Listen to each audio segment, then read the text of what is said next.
The disorders covered in this unit are the depressive disorders and the sleep-wake disorders. There seems to be a bi-directional relationship between depression and insomnia.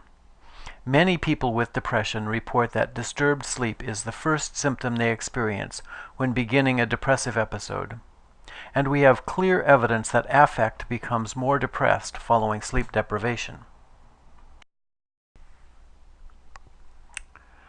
In order to address concerns about the potential for the overdiagnosis of and treatment for bipolar disorder in children, a new diagnosis, disruptive mood dysregulation disorder, referring to the presentation of children with persistent irritability and frequent episodes of extreme behavioral discontrol, is added to the depressive disorders for children up to 12 years of age.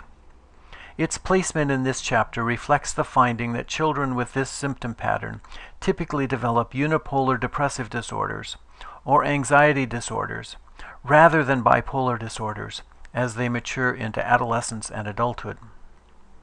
Major depressive disorder represents the classic condition in this group of disorders. It is characterized by discrete episodes of at least 2 weeks' duration, although most episodes last considerably longer, involving clear-cut changes in affect, cognition, and neurovegetative functions and inter-episode remissions.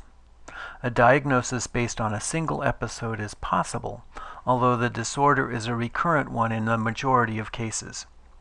Careful consideration is given to the delineation of normal sadness and grief from a major depressive episode. Bereavement may induce great suffering, but it does not typically induce an episode of major depressive disorder. When they do occur together, the depressive symptoms and functional impairment tend to be more severe, and the prognosis is worse compared with bereavement that is not accompanied by major depressive disorder.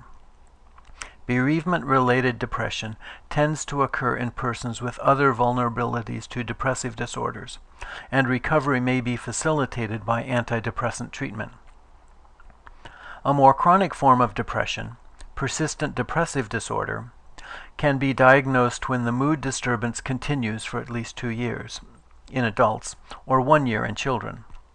This diagnosis, new in DSM-5, includes both the DSM-4 diagnostic categories of chronic major depression and dysthymia. After careful scientific review of the evidence, premenstrual dysphoric disorder has been moved from an appendix of DSM-4 to the regular section of DSM-5. Almost 20 years of additional research on this condition has confirmed a specific and treatment-responsive form of depressive disorder that begins sometime following ovulation and remits within a few days of menses and has a marked impact on functioning. A number of features that may be associated with the depressive disorders are identified in DSM-5. These associated features are not coded in the numerical diagnosis, but are included in the written diagnosis. On the other hand, severity ratings are coded numerically in the diagnosis. There are 4 types of general sleep-wake disorders, 3 types of breathing-related disorders, and 4 parasomnias identified in DSM-5. The 4 types of general sleep disorders are insomnia, hypersomnolence, narcolepsy, and circadian rhythm sleep disorders. Hypersomnolence is excessive sleepiness in spite of adequate opportunity for sleep, while narcolepsy is characterized by recurrent episodes of irrepressible need to sleep. In insomnia, the person has difficulty initiating sleep, sustaining sleep, or awakening early in the morning. In circadian rhythm sleep disorders, the person is out of sync with the time in their environment, somewhat like being constantly jet-lagged. There are morning types, evening types, and a shift work type.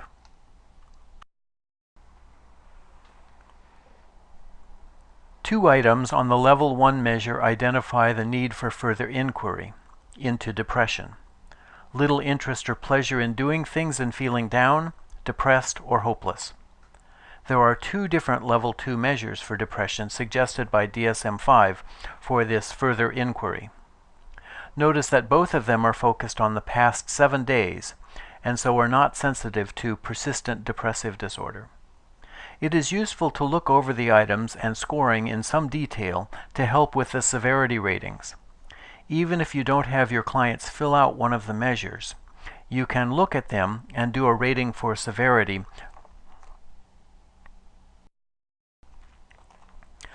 The sleep disturbance measure is from the PROMISE project and targets insomnia. It won't help in the diagnosis of the other sleep-wake disorders. It has 8 items, scoring ranges from 8 to 40, and severity ratings are included. 25 to 29 is mild severity, 30 to 37 is moderate severity, and 38 to 40 is severe. Most of the DSM-5 depressive disorders code in the mood disorders chapter of ICD-10. The exception is premenstrual dysphoric disorder, which is found in the N chapter, diseases of the genitourinary system. The question marks in the DSM-5 and ICD-10 numerical diagnoses for major depressive disorder are where the severity specifiers are placed. These are the numbers that are used to code the severity of the depressive disorders. In DSM-5, mild is defined as few, if any, symptoms in excess of those required to make the diagnosis are present. The intensity of the symptoms is distressing but manageable, and the symptoms result in minor impairment in social or occupational functioning.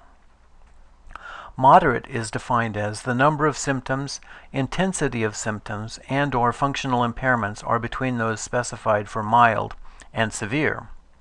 And severe is defined as the number of symptoms is substantially in excess of that required to make the diagnosis, the intensity of the symptoms is seriously distressing and unmanageable, and the symptoms markedly interfere with social and occupational functioning. In partial remission means symptoms of the immediately previous major depressive episode are present, but full criteria are not met. Or there is a period lasting less than 2 months without any significant symptoms of a major depressive episode following the end of such an episode. And the designation of in full remission means that during the past 2 months, no significant signs or symptoms of the disturbance were present.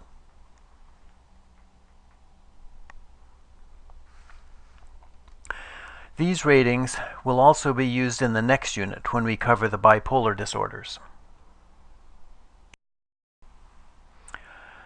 Most of the sleep-wake disorders are coded in the G chapter, diseases of the nervous system, in ICD-10. The only exception to this is that some of the parasomnias are coded in the F50 chapter of ICD-10, which is titled Behavioral Syndromes Associated with Physiological Disturbances and Physical Factors.